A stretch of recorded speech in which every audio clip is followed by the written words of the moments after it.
Bab 1. Pengenalan Sejarah Politik Malaysia.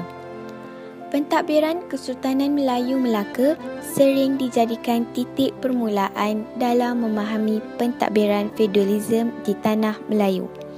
Sultan Melaka yang memerintah dibantu oleh pembesar berempat iaitu Pendahara, Temenggung, Laksmana dan Penghulu Pendahari. Sistem politik tradisional tidak membenarkan persaingan kuasa secara bebas dan Sultan hanya mempunyai kuasa mutlak dan kesetiaan rakyat dan kedaulatan raja. Pemasukan penjajah ke Tanah Melayu, terutama penjajah Inggeris, menghakiskan kuasa institusi Kesultanan Melayu. Pada tahun 1874, temeterannya Perjanjian Pangku di mana negeri-negeri Melayu dipaksa untuk menerima residen. Implikasi pelaksanaan sistem residen menghakiskan kuasa institusi Kesultanan Melayu. Antaranya ialah: pertama, kuasa urutan cukai semakin terhakis. Kedua, tanggungjawab terhadap soal kedudukan agama Islam dan hal ehwal berkaitan dengan adat resam orang Melayu sahaja. British meneruskan usaha menguasai negeri-negeri Melayu dengan memperkenalkan unit pentadbiran Melayu iaitu Negeri-Negeri Melayu Bersekutu dan Negeri-Negeri Melayu Tidak Bersekutu. Penguasaan kolonial British mencapai kemuncak apabila memperkenalkan Malayan Union pada 1 April 1946 yang akhirnya menjadikan Tanah Melayu sebagai sebuah negeri jajahan. Penubuhan UMNO merupakan reaksi penentangan terhadap Malayan Union sehingga diganti dengan Persekutuan Tanah Melayu pada tahun 1948. Pada tahun 1950, UMNO bergabung dengan MCA bagi mewujudkan Parti Perikatan untuk memperjuangkan kepentingan mengikut etnik.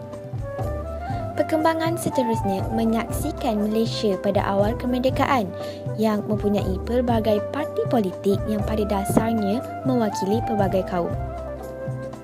Akhirnya, asas kerjasama parti pemimpin politik pelbagai kaum menjurus kepada pemuafakatan. Bab 2. Pembangunan politik. Pembinaan negara bangsa merupakan matlamat utama pembangunan politik, iaitu satu wilayah yang mempunyai sempadan, pemerintahan atau kerajaan dan warga negara atau bangsa.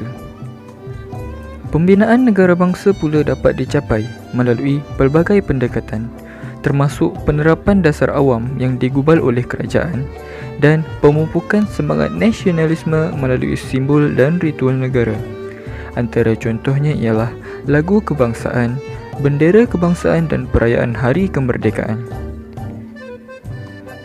Usaha mewujudkan negara bangsa bukan suatu yang mudah kerana terdapat pelbagai faktor yang perlu diambil kira.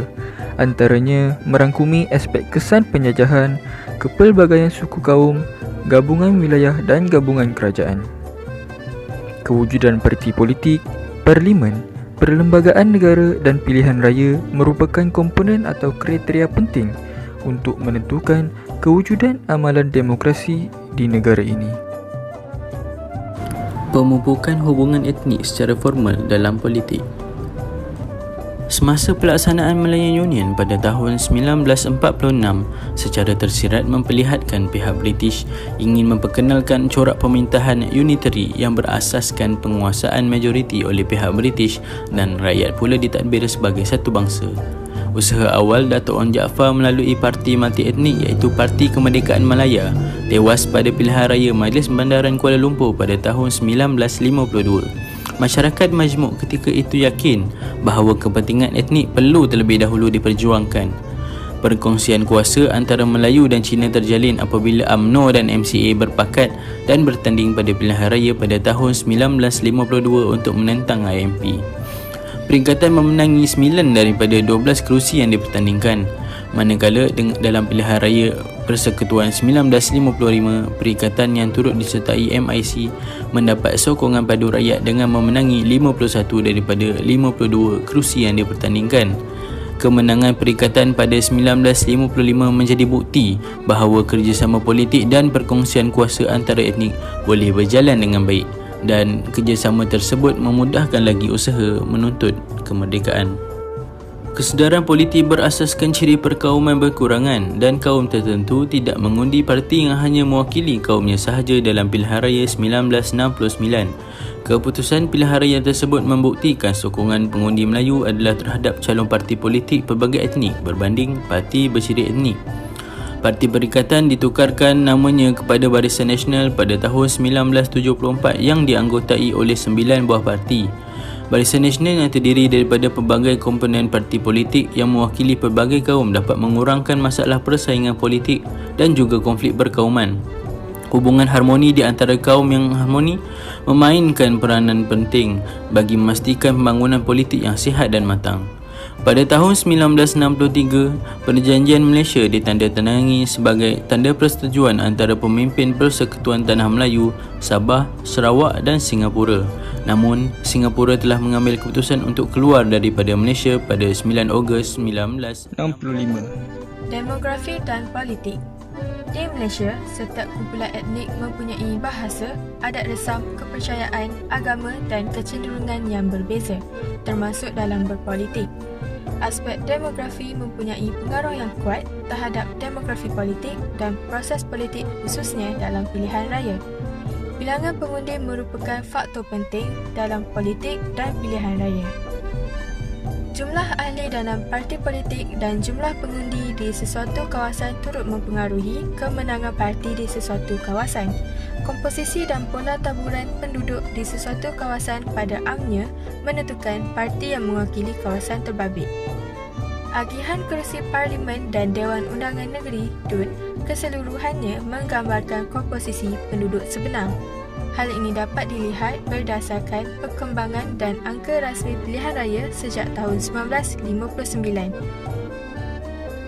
Berdasarkan pilihan raya tahun 1995, 1999 dan 2004 dapat disimpulkan bahawa yang pertama, peranan dan kedudukan etnik Melayu dalam politik negara adalah jelas. Di Semenanjung, Sabah dan Sarawak, etnik Melayu atau Bumi Putra mempunyai 125 kerusi, iaitu etnik Melayu merupakan pengundi majoriti di kawasan parlimen berkenaan.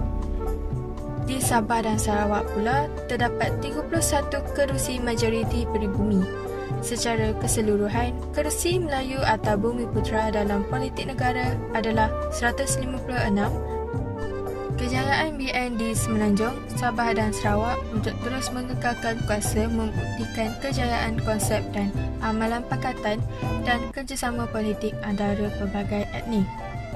Kerjasama dan pakatan berkenaan wujud kerana adanya kesedaran untuk mengekalkan kestabilan politik dan sosial serta pertumbuhan ekonomi yang berterusan yang akhirnya membawa kepada perkembangan dan kematangan politik.